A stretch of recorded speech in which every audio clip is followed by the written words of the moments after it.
آقا کریم صلی اللہ علیہ وآلہ وسلم میدان جنگ میں مصروف جہاد ہے. آپ کے مقابلے میں کافر اور مشرک بڑی سخت قسم کی جنگ لڑ رہے ہیں.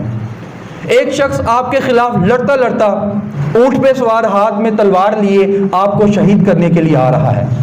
وہ شخص لڑتا لڑتا جب پہنچا اس مقام پہ کہ سامنے تاجدار کائنات صلی اللہ علیہ وآلہ وسلم کھڑے ہیں، اب اس کافر کی اچانک چہرہ مصطفیٰ صلی اللہ علیہ وآلہ وسلم پر نظر پڑ جاتی ہے. چہرہ مصطفیٰ پر اچانک اس کی نظر پڑ گئی. اس نے پہلے کبھی حضور کو دیکھا نہ تھا. اب اچانک وہ اپنی سواری کو روک لیتا ہے. اب وہ کافر پوچھتا ہے، لوگوں سے پوچھتا ہے کہ یہ شخص کون ہے؟ یہ شخص کون ہے کہ جس نے میرے سواری کے قدموں کو روک دیا ہے، میری سواری کو آگے نہیں بڑھنے دے رہا؟ اب وہ شخص حضور کے پاس آتا ہے. حضور کے پاس آ کے کہتا ہے کہ حضور آپ کون ہیں؟ حضور صلی اللہ علیہ وآلہ وسلم فرماتے ہیں کہ میں محمد ہوں صلی اللہ علیہ وآلہ وسلم. آگے کہتا ہے کہ اے محمد صلی اللہ علیہ وآلہ وسلم، اب آیا ہے آپ کو شہید کرنے، ہاتھ میں تلوار ہے، اونٹ پہ سوار ہے، شہید کرنے کے لیے آیا ہے. لیکن آ کے عرض کرتا ہے کہ حضور اگر میں آپ کا کلمہ پڑھ لوں تو آپ مجھے کیا دیں گے؟ اب اتنی بات اس کافر کو بھی معلوم ہے کہ اس نبی کا کلمہ پڑھ لیں تو اس نبی کے پاس اتنا اختیار ہے کہ یہ کچھ نہ کچھ دے سکتا ہے، یہ نبی کچھ نہ کچھ دے سکتا ہے. اب حضور بھی فرما سکتے تھے آگے تھے کہ بھائی میں کیا دے سکتا ہوں، میرے پاس تو کچھ بھی نہیں ہے، میرے اختیار میں تو کچھ بھی نہیں. فرماتے ہیں کہ اگر تم میرا کلمہ پڑھ لو تو میں تم کو جنت دوں گا. اگر تم میرا کلمہ پڑھ لو تو میں تم کو جنت کی ضمانت دوں گا. وہ شخص فوراً کہتا ہے کہ حضور مجھے کلمہ پڑھائیے. حضور کلمہ پڑھاتے ہیں. کلمہ پڑھتا ہے اشہد ان لا الہ الا اللہ و اشہد ان محمد عبدہ و رسولہ. کلمہ پڑھ کے وہ مسلمان ہو جاتا ہے، دائرہ اسلام میں داخل ہو جاتا ہے. اب جب وہ شخص مسلمان ہو جاتا ہے، اسلام میں داخل ہو جاتا ہے، اب اس کے ذہن میں ایک سوال آتا ہے کہ مسلمان تو ہو گیا ہوں، لیکن جس شخص کا میں نے کلمہ پڑھا ہے سواری سے نیچے اتر کے میں اس کے قدم نہ چوم لوں. اب وہ اس نیت کے ساتھ اپنی سواری سے نیچے اترنے لگتا ہے. اونٹ کا جو پالان ہے اس میں پاؤں رکھتا ہے، لیکن اس کا پاؤں پھسل جاتا ہے اور پھسل کر وہ اوندے منہ گر جاتا ہے اور اسی جگہ پہ وہ شہید ہو جاتا ہے. اب حضور صلی اللہ علیہ وآلہ وسلم سے مصافحہ بھی نہ کر سکا، صرف کلمہ پڑھا، نیچے اترنے لگا، لیکن وہ گر کر شہید ہو گیا. اب جو بات میں آپ کو سمجھانا چاہتا ہوں، جو خاص بات آپ کو سمجھانا چاہتا ہوں، شخص کا درجہ ایمان میں تاجدار کائنات صلی اللہ علیہ وآلہ وسلم کہ امت کے تمام ولیوں سے زیادہ ہے، حالانکہ اس نے ایک بھی نماز نہیں پڑھی. یہاں پہ آپ کے ذہن میں ایک سوال پیدا ہو سکتا تھا کہ ایمان اگر علم سے نہیں آتا، ایمان اگر معرفت کا نام نہیں، تو ایمان شاید اعمال کا نام ہے. جو شخص بہت زیادہ نیک کام کرے، عمل صالح کرے، عبادت بہت زیادہ کرے، تو شاید اس کا ایمان بہت اعلیٰ ہو، اس کا ایمان سب سے افضل ہو. تو اب یہاں پہ آپ آئیں کہ وہ شخص شہید ہو گیا.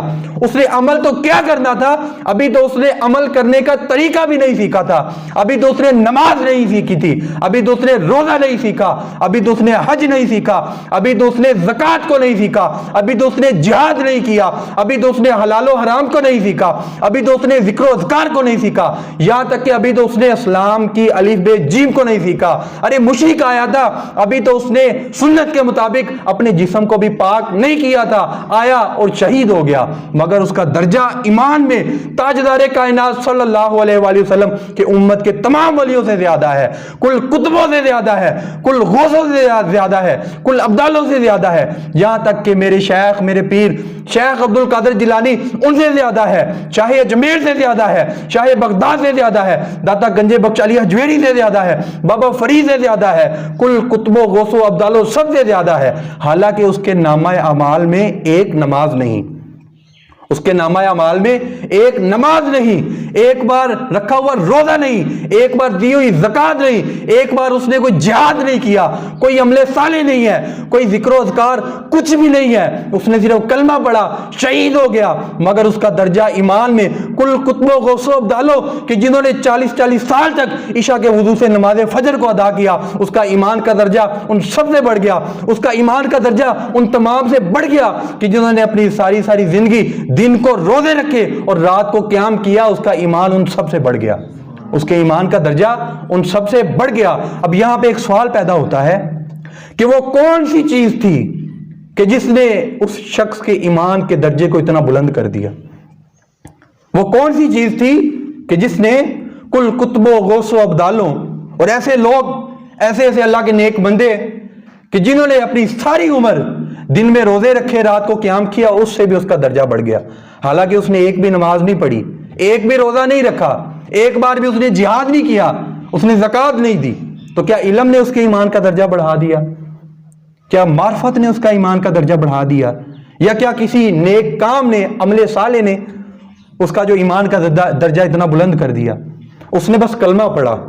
اگر آپ یہ کہیں کہ اس کے کلمہ پڑھنے نے اس کے ایمان کے درجے کو اتنا بلند کر دیا، تو یہاں پہ سوال پیدا ہوتا ہے کہ کلمہ تو میں اور آپ بھی پڑھتے ہیں، لیکن کیا وجہ ہے کہ ہمارا جو ایمان ہے اس کا جو درجہ اتنا بلند نہیں ہوتا؟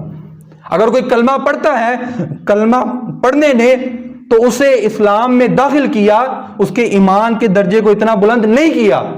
کلمہ تو انسان کو کفر سے خارج کر کے اسلام میں داخل کرتا ہے۔ تو صرف ایک چیز کہ جس نے اس کے ایمان کے درجے کو اتنا بلند کر دیا کہ اس نے کلمہ پڑھا اور حالت ایمان حضور صلی اللہ علیہ وآلہ وسلم کے چہرے کی زیارت کر لی۔ اس نے کلمہ پڑھا اور حالت ایمان میں حضور کے مکھڑے کو تک لیا، تو اس ایک نگاہ نے اس شخص کے درجے کو کل کتبوں غوث و ابدالوں سب سے بلند کر دیا۔